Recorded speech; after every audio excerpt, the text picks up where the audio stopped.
नाजरीन, मैं हूं आपका होस्ट सईद अहमद बाबर लंगड़ियाल और आज मैं मौजूद हूं नए अदालतगढ़ के एक ऐसे हीरो के साथ कि जिनके बराबर बैठते हुए भी मुझे अच्छा नहीं फील हो रहा, क्योंकि ये मेरे उस्ताद मोहतरम भी हैं और एक अजीम इंसान है। तो जैसा कि आपको पता है, मैंने एक सिलसिला शुरू किया है कि अदालतगढ़ के हीरोज़ का इंटरव्यू लेने का, कि जिनको शायद अवाम भूल चुके हैं या उनका तज़किरा भी नहीं करते, लेकिन उन हीरोज़ ने अपनी सारी ज़िंदगी अदालतगढ़ की खिदमत में वक़फ़ कर दी।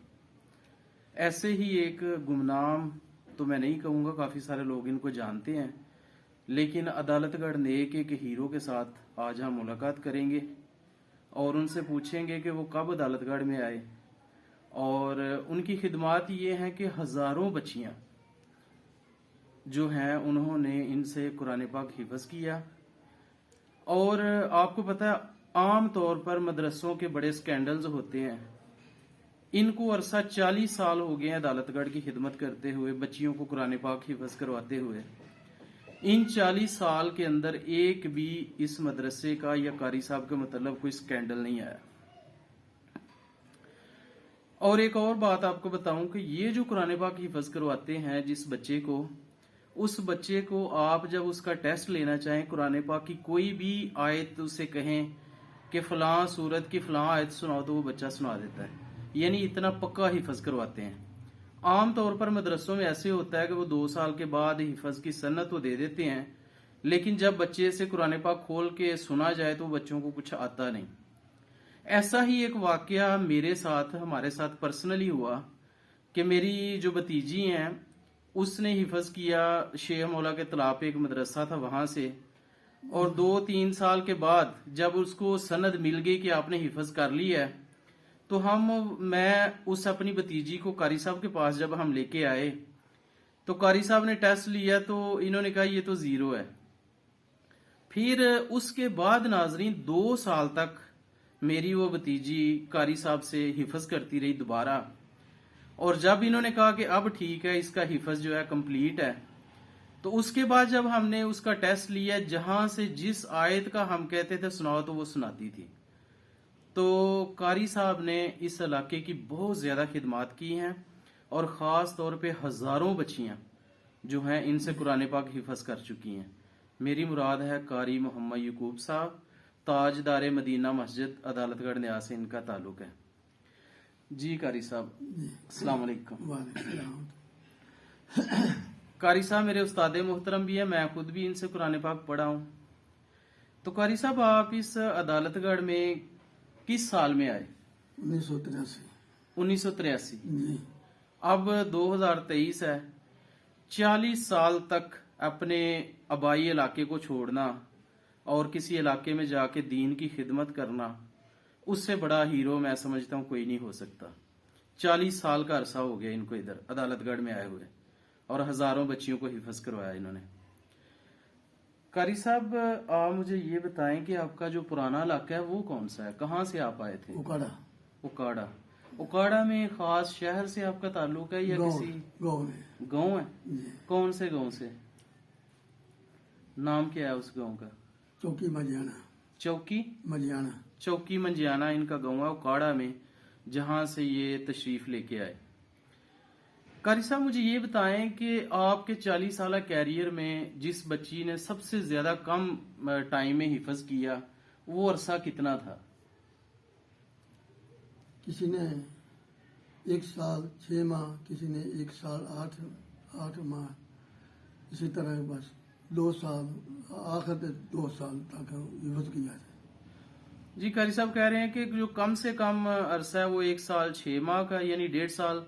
और क्योंकि ये सिर्फ फॉर्मेलिटी नहीं पूरी करते, बल्कि ये पूरी तवज्जो से और ऐसा हिफ्ज़ करवाते हैं जो बच्चा इनसे हिफ्ज़ कर लेता है, उससे फिर आप कुरान पाक खोलें और जौन सी मर्जी सूरत निकाल के सुनना शुरू कर दें और उससे पूछें इससे पहली आयत कौन सी है, इसके बाद वाली आयत कौन सी है, वो बच्चा आपको बताएगा। रुकू कितने हैं एक पारे में, और आधा पारा किस से शुरू होता है? सही है। एक पारा किस जगह पे शुरू होता है? तीन पाक किस जगह पे शुरू होता है जी वो भी बताएंगे। सही है माशाल्लाह। यानी ये कुरान पाक पक्का हिफज करवाते हैं हाँ जी, करात के साथ। किरात के साथ। माशाल्लाह जबरदस्त।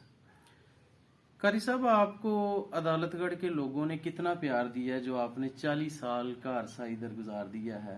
बड़ा अच्छा उन्होंने प्यार किया है, जी एक मकान लेके उन्होंने दिया है अदालतगढ़ के लोगों ने जो आपके हैं जी, रैश रहाइश के लिए इनको मकान भी लेके दिए, यानी वो मकान आपके नाम पे है अब? जी। ठीक। ये मस्जिद कमेटी ने लेके दिया है, ताजदार मदीना मस्जिद की कमेटी ने या कुछ और लोगों ने? कमेटी ने। कमेटी ने। कारी साहब आपके बेटे कितने हैं माशाल्लाह? 3 बेटे हैं, सही है। वो वो भी क्या हाफिज हैं, वो तीनों हाफिज कुरान है? 3 हाफिज। माशाल्लाह जी। 4 बेटियां हैं, वो भी हाफिज कुरान है। सुबहान अल्लाह। कितनी खुशकिस्मती है जी, कारी साहब के 7 बच्चे हैं और 7 के साथ ही हाफिज कुरान है। और नाजरीन ये आर्जी जिंदगी है, यहाँ पे जब हम आए कि एक इम्तिहान की जिंदगी है। असल मकसद हमारा कुरान पाक में बयान किया गया है दुनिया में आने का कि जिन्नों और इंसानों को अपनी इबादत के लिए अल्लाह ताला ने पैदा किया है। और आप ये वीडियो देख रहे हैं, ये अजीम इंसान खुद भी इन्होंने कुरान पाक हिफज किया, हजारों बच्चियों को आगे करवाया और 7 बच्चे हैं और 7 के 7 जो है हाफिज कुरान है। कारी साहब कुरान पाक हिफज करने का एक बहुत बड़ा दर्जा है। जी जी। तो जब एक बच्चा कुरान पाक हिफज करता है तो उसके बारे में हमने सुना है कि वो 7 पुश्तों को जो है उनकी सिफारिश करेगा। आप जरा वाज़ेह तौर पे वो हदीस बता दें कि क्या हदीस है, हाफिज कुरान की क्या फजीलत है? हाफिज कुरान की फजीलत है कि मैदान मशर में जब रब तआला ने फरमाना है भी जो हाफिज कुरान है इधर से शुरू करो अलहम्द से लेके और वह नाज तक दौड़ ला जाओ, वो जितनी जगह होगी वो हाफिज कुरान की होगी। माशाल्लाह। यानी तिलावत करते जाओ, जितनी भी तिलावत के दौरान तुम्हारे जगह आती है, जितनी जगह फासला तुम तय कर लेते हो, ये तुम्हारी है। है तुम्हारी। और वो जो 7 बंदों की बात होती है या 7 पुश्तों की बख्शिश एक हाफिज 7 कुरान? पुश्तों की, पुश्तों की करवा सकते हैं। खानदानी की। 7 खानदानों की एक हाफिज कुरान जो वो सिफारिश कर सकेगा रोजे क़यामत। जी सुबहान अल्लाह जी माशाल्लाह। वह सब तो पहले वालदैन माशाल्लाह दोस्त रिश्तेदार जितने भी हैं वो सिफारिश करेगा कि फिर इनको जन्नत में भेजा। सुबहान अल्लाह। नाजरीन ये जब हदीस मैंने सुनी तो इसी को आजकल दुनियावी तलीम को हम बहुत तरजीह देते हैं, लेकिन जब मुझे ये पता चला तो मैं भी अल्हम्दुलिल्लाह, मेरी जो सबसे छोटी बेटी है वो कुरान पाक हिफज कर रही है। इसी हदीस को मद्देनजर रख के मैं उसके लिए दुआ करता हूँ कि अल्लाह पाक उसको अमल की भी कल को तौफीक दे और उसका कुरान पाक जो है वो हिफज मुकम्मल हो जाए। इंशाल्लाह। और आपको ये मैं बताऊं अपना जाती वाकया कि 1988 में या 90 में मेरे बड़े भाई सूफी फरूक साहब, अल्लाह ताला उनको जन्नत में आला मुकाम अता फरमाए, वो सुबह सुबह उठते थे अजानों के टाइम, साइकिल उन्होंने निकालनी और मुझे लेके, मैं बच्चा था, बचपन की बात है, तो मुझे भी साथ बिठा लेते थे। तो हम अदालतगढ़ पुराना से सीधा यहाँ ताजदार मदीना मस्जिद में आते थे और हम कारी साहब से कुरान पाक पढ़ते थे। मेरे बड़े भाई ने इनसे सूरह यासीन हिफज की और फिर वो जब अमामत भी करवाते थे, फिर मेरे साथ साउथ अफ्रीका में भी थे, तो वो कहते थे ये मेरे सर पे जो एहसान है, जो मुझे सूरतें याद करवाई हैं, सूरह यासीन याद करवाई है, ये कारी यकूब साहब का एहसान है मेरे सर पे। क्योंकि एक उस्ताद का कभी भी एहसान नहीं भूलना चाहिए। और भाई फरूक साहब के साथ है उनकी हमेशा थी सलमा, जी जी, वो भी आती थी जी। वो भी पढ़ के जाए। यानी हम सब बहन भाई इनके शागिर्द हैं, इनसे कुरान पाक की अजीम नेमत, अजीम दौलत जो है उसकी हमने तलीम हासिल की। और इनके साथ होते थे एक परवाना के नाम से, उनके गुलाम नबी परवाना था नाम। हाँ जी, गुलाम नबी परवाना। एक साइड पे वो भी मस्जिद की, एक साइड में पढ़ाते थे। बहुत हसीन दौर था, सुबह सुबह उठ के कुरान पाक की तिलावत के साथ आगाज करना और ये कुरान पाक की तिलावत की आवाजें हर तरफ से बच्चों की आ रही होती थी और वो सारा दिन बड़ा खुशगवार गुजरता था।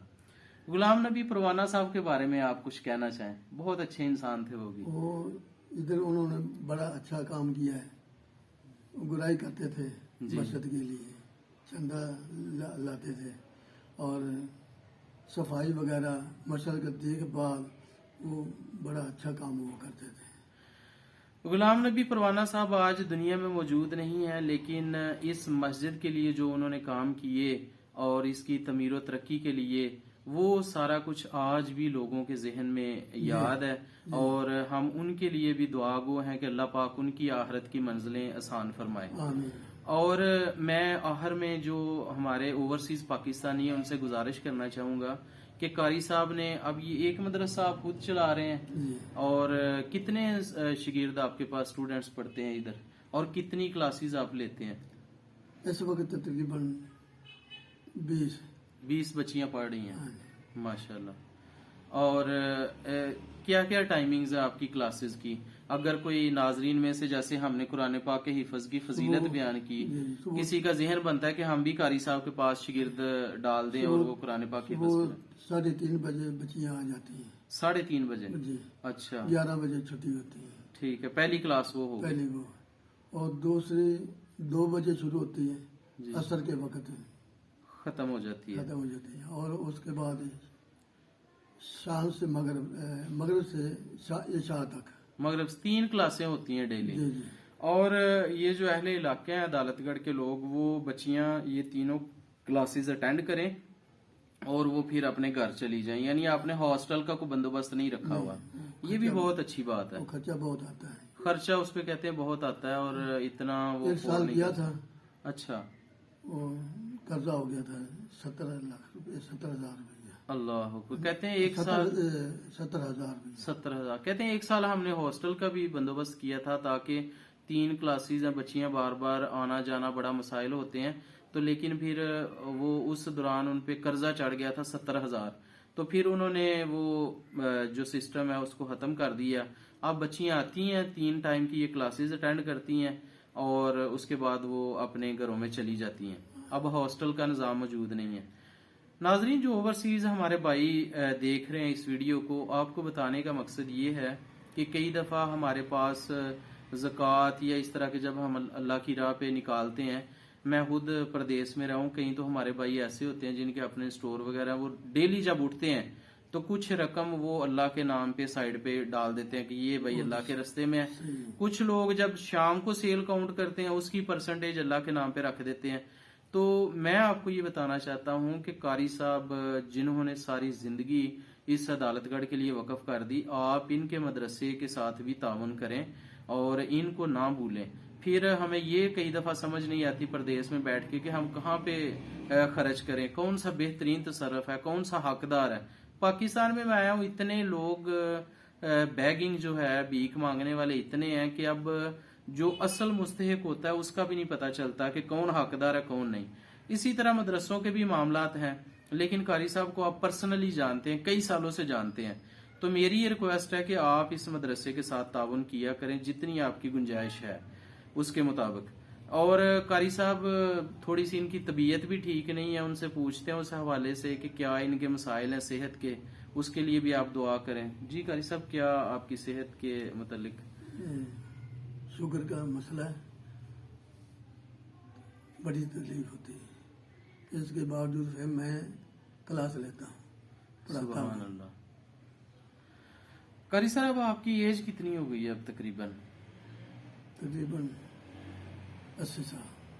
قاری صاحب کی ایج جو ہے 80 سال ہو چکی ہے الحمدللہ، اور شوگر کے پیشنٹ ہے۔ جب یہ بیٹھے ہوئے تھے تو میں نے ان سے ریکویسٹ کی کہ نیچے ہی بیٹھ جاتے ہیں اور انٹرویو ریکارڈ کر لیتے ہیں آپ کا، تو انہوں نے کہا مجھے شوگر کا مسئلہ ہے، جب میں بیٹھتا ہوں تو مجھ سے اٹھا نہیں جاتا۔ اتنی بزرگی میں اور اتنی عمر ہونے کے باوجود وہ بچیوں کو قرآن پاک کی حفظ کی کلاس جو ان کی لے رہے تھے اور ان کو پڑھا رہے تھے۔ پھر مجھے انہوں نے کرسی دی، کہتے ہیں آپ ادھر بیٹھ کے میرے پہلو میں، تو میری جو بھی باتیں آپ ریکارڈ کرنا چاہتے ہیں وہ کر لیں۔ تو ناظرین، سعید احمد بابر لنگڑیال کا قاری یعقوب صاحب کو سلام ہے، میرے یہ استاد محترم ہے، اور ایک استاد کا مقام بہت بڑا ہوتا ہے۔ اور جب میں آیا، میں نے ان سے جب مصافحہ کیا تو میں نے ان کے ہاتھ چومے، اور ہم ساری زندگی بھی ان کے لیے دعائیں کریں تو ہم ان کا حق ادا نہیں کر سکتے۔ اور جن بچیوں نے ان سے قرآن پاک حفظ کیا ہے اور صاف ستھرا کردار، اور آج تک کوئی بے داغ کردار جس کو کہتے ہیں، بے داغ ماضی، وہ پوسٹروں میں سیاسی لوگوں نے تو لکھا ہوتا ہے نا، لیکن اگر آپ نے کو حقیقت میں بندہ دیکھنا ہے نئے عدالت گڑھ میں جس کے ساتھ اگر بے داغ ماضی لکھ دیا جائے اور وہ واقعی سچا لفظ ہوگا تو وہ قاری یعقوب صاحب ہے. تو الحمدللہ اللہ پاک ان کو لمبی زندگی صحت تندرستی دے تاکہ یہ جو علم سے فیض یاب ہو رہے ہیں بچے یہ اسی طرح فیض یاب ہوتے رہیں اور ان سے ہم فیض حاصل کرتے رہیں. یہ عدالت گڑھ نئے کے لیے ہمارے علاقے کے لیے بہت بڑا سرمایہ. اسی دعا کے ساتھ ہم ویڈیو کا اختتام کریں. اگر قاری صاحب آپ کوئی پیغام دینا چاہیں جو ایک ہی ویڈیو کے ذریعے پورے علاقے میں پہنچ جائے تو آپ دے سکتے ہیں. ٹھیک ہے. کہتے ہیں میرا کوئی خصوصی پیغام نہیں، بہت سادہ شخصیت ہے. ناظرین جب آپ ایسے لوگوں کو ملتے ہیں بڑی رسپیکٹ کے ساتھ اور یہ ہمیں یاد ہونا چاہیے کہ یہ ہمارے علاقے کے ہیرو ہیں. آپ کو سلام ہے سر.